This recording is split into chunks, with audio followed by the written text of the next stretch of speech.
Hey folks, and welcome back to Glenn and Adrian's Rock Talk. That's Adrian. And that's Glenn. And today we're going to take a look at Creedence Clearwater Revival for the first time on the channel as the band itself. We have looked at a song that Mission Souls did, a cover of Have You Ever Seen the Rain? And it was interesting, actually. We did that video, and then pretty much the very next day, the professor of rock dropped a whole video on the song and pretty much confirmed everything that we were talking about. Like, because we knew it was probably their very last hit and that the band fell apart right afterwards. But he made the further connection that the song actually was describing the breakup before even the band itself knew about it, except for John Fogerty. Because everybody was asking for more of the spotlight, I guess, being able to bring in their own songs into the band instead of just John Fogerty all the time. Now, they were having massive success with just John Fogerty, but as soon as that happened, the whole band fell apart, and this was his foreshadowing of that. Well, today, we mentioned in that we knew that they played at Woodstock, but we'd never seen the footage. Well, now we have footage to look at. So we're going to look at Born on the Bayou today, which is one of their earlier hits. Not the first one, but certainly one of the earliest.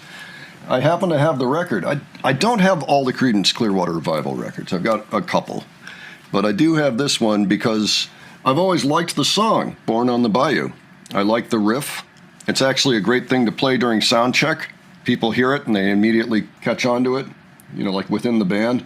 So I went out and got this. This is, of course, from 1969. So again, we have not really steeped ourselves deeply into Creedence other than the hits. But it's easy to forget that they were innovators to some degree, and they were an important piece of the sound of what American rock music became.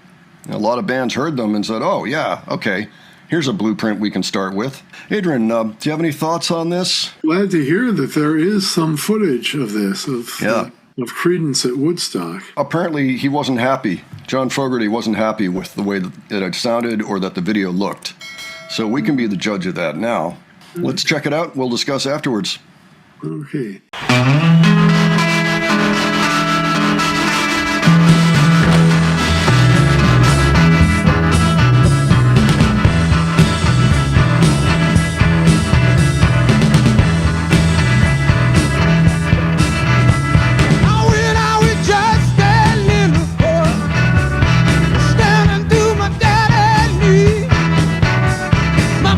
Said, "Son, let the man get you, do what it's done to me."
Thank you very much.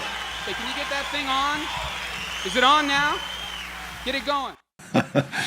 Yep, so sounds like he's the band leader, all right. What's going on over there? Of course, we know that when the Who went up there, Pete Townsend went after, was it Abby Hoffman that got up on stage and started, ranting political things, and he came over with his guitar and banged him on the back of the head. Get out of here! And all that. So it's kind of a, yeah. There was a lot of things like that going on at Woodstock, So he's no nonsense. Yeah. But, well, what'd you think, Adrian?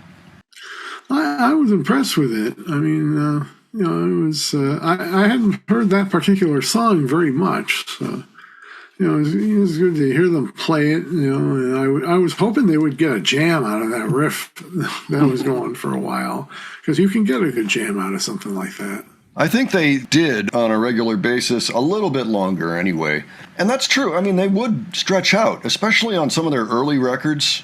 They'd have songs that were 11 minutes long, and it was really just a 3-minute song, but then they'd jam, for 8 minutes. Okay, so some of the words, just so people know, he's talking about his childhood and the stuff that his dad went through. Now, the Bayou, that's around Louisiana, like New Orleans, that whole area, where there's also water, essentially. But there were a lot of blues down there. When I was just a little boy standing to my daddy's knee, my papa said, "Son, don't let the man get you and do what he done to me, because he'll get you." And I can remember the 4th of July running through the backwood bare, and I can still hear my old hound dog barking, chasing down a hoodoo there, which is probably either a ghost, a spirit, would be my guess.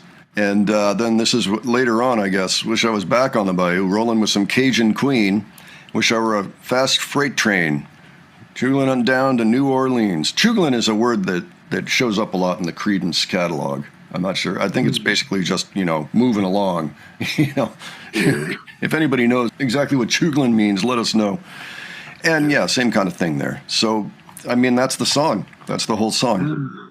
So, it's a classic American song. I mean, if Creedence isn't classic rock Americana, I don't know what is. Yeah. No, it really is. He was a smart writer, And in some ways, you almost can't feel bad. I mean, you feel a little bad for the rest of the guys in the band, because initially his brother, I think, was the lead singer in the band. His brother's a little bit older. And he got kind of relegated to rhythm guitar.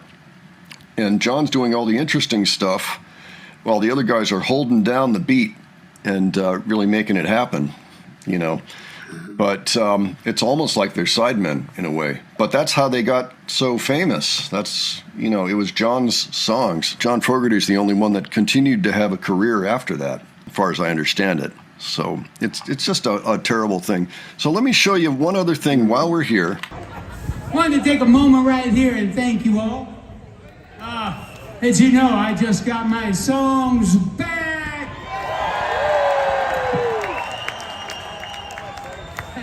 It's a really big deal for me and for my family. We struggled for 50 years to get my songs back. The music business is almost as treacherous as politics. I did want you to know that it was my beautiful wife, Julie, that made this happen. She refused to take no for an answer. She kept knocking on heaven's door, and she finally got her done. Thank you, Julie. Just an example for those of you going into the music business. First of all, never sign away your publishing rights, ever. I mean, maybe you can share them, but don't sign them away, because that's essentially what happened. So he did not live the high life, even though he had 20 hits or something with Creedence. Maybe it was 14 or 15. So good for him. We applaud him, and we applaud his wife. Good job. Folks, why don't you let us know what you thought of this, if you've ever seen the footage before, if you knew the song. Are you a Creedence fan? Did you ever see them live? Have you seen John Fogerty live? How much of this story did you know? Any of those details would be interesting to us, and if you would not mind sharing those below, we'd appreciate it. If you have other suggestions, you can leave those as well. And if you enjoyed this video, please give it a like. And if you enjoyed our presentation, please subscribe. All right, thanks so much for joining us, and we'll catch you on the next one. All right, take care, folks. See you later.